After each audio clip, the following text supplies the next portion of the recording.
Hello, I'm Brandon and this is Gordan, and we're going to be looking at Western Hognoses today.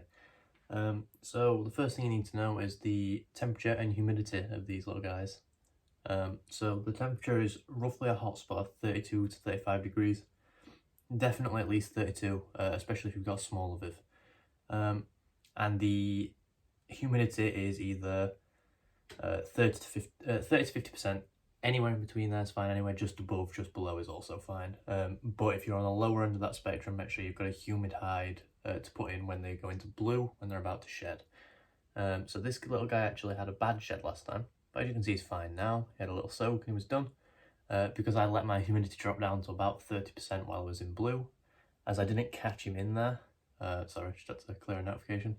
But he's fine, he's all good, got to keep a closer eye on him. Now, this little guy is obviously male, so he'll probably grow up to be about 2 foot, a little bit under. Whereas females can grow up to 3 foot. They're quite a small species of snake.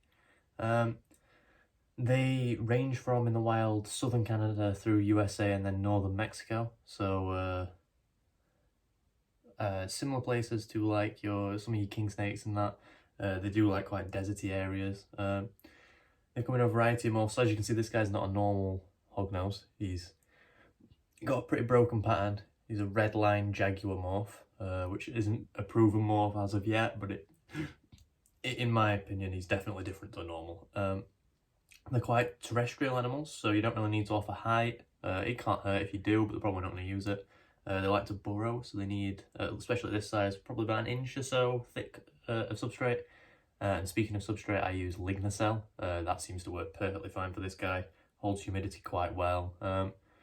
Now, these are diurnal species, so obviously you need a daytime-nighttime cycle. At night, you're not going to see them active, so if you're a night owl, you're not going to see them move.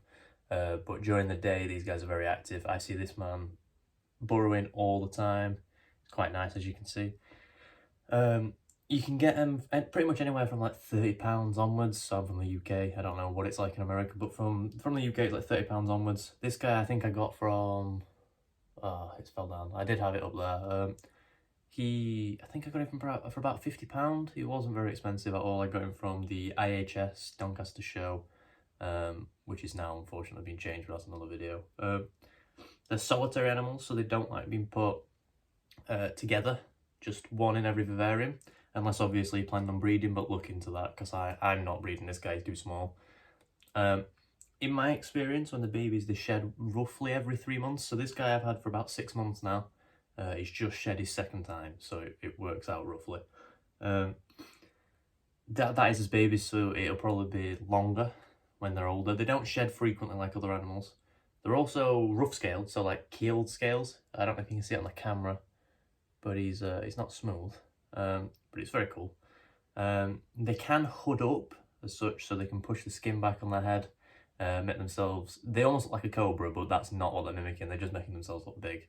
They don't share anything with a cobra of any sorts, so they're not mimicking them, which is a common mistake in the hobby. They can bluff strike, as you can see. This guy's got like a little nose, so when they bluff strike, they usually just headbutt you, and it can hurt because it's keratin in the nose, but it doesn't hurt, it just shocks you the first couple of times he does it.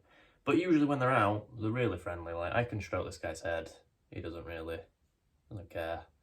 They are rear fang venomous, so don't let them chew on you, or bite you too hard thinking the food, because they are venomous. It'll hurt like a bee sting or a wasp sting. And it's not deadly unless you've got an allergic reaction to it. So if you're allergic to wasp stings, bee stings, something like that, this is probably not the snake for you, just in case. And the lifespan is roughly 18 to 30 years old, or 20 plus is what I'd say. So this guy, like I said, I think I got him, and he's probably not even a year old right now. So he's tiny, like you can see him in one hand, he's really small. Now, like I said, there's a couple of factors that come in saying if he's, the snake for you. I don't suggest hognoses as a first snake, because if you're not expecting some of the stuff that these little guys can do, then it's not good. Especially if they're stressed, they can play dead.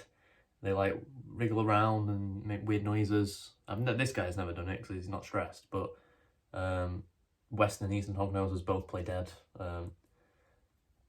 So be careful of that, especially be careful of the rear fang bit, the hooding up bit. It's all bluffs. He's not going to bite you unless he thinks you're food, because you just got to think this guy, he's tiny, you know what I mean? He's a little baby. Like, everything in this world is big for this little noodle. So of course he's going to bluff strike you and stuff when you're coming into his territory.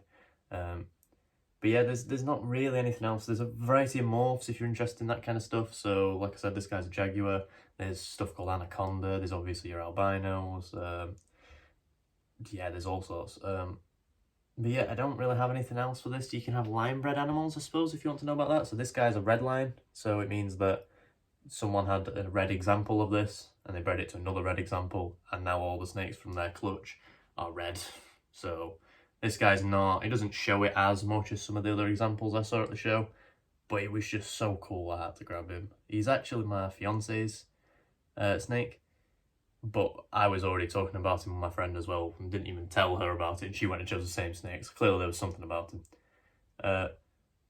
The only other thing I failed to mention is enclosure size. So my guy is currently in a 2 foot by 1.5 foot by 1.5 foot enclosure. So 2 by 1 by 1.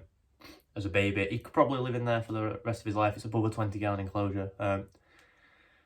But I would suggest bigger is always better, especially with these guys. They get quite chunky. They're quite inquisitive to watch. Why wouldn't you want to have a big vivarium, even if it's glass, just to watch them bury? I will eventually upgrade him to a 90 by 45 by 45, and I might offer him some height and see how that works. I know some snakes offer some semi-arboreal features, but they're still terrestrial. Maybe he will. I never know. Wrap around my thumb right now, really cool. But yeah, that's it for this video. Thank you for watching if anyone has clicked on this, and I will see you next time. But yeah, as for a beginner snake, I wouldn't suggest him. I'd suggest this as maybe a second snake, a third snake. Just go get a corn snake or a king snake. It's probably the safest bet. Or a royal python, like the guy behind me that you can't see. But yeah, that's it for this video. Thank you for watching, and I'll see you next time.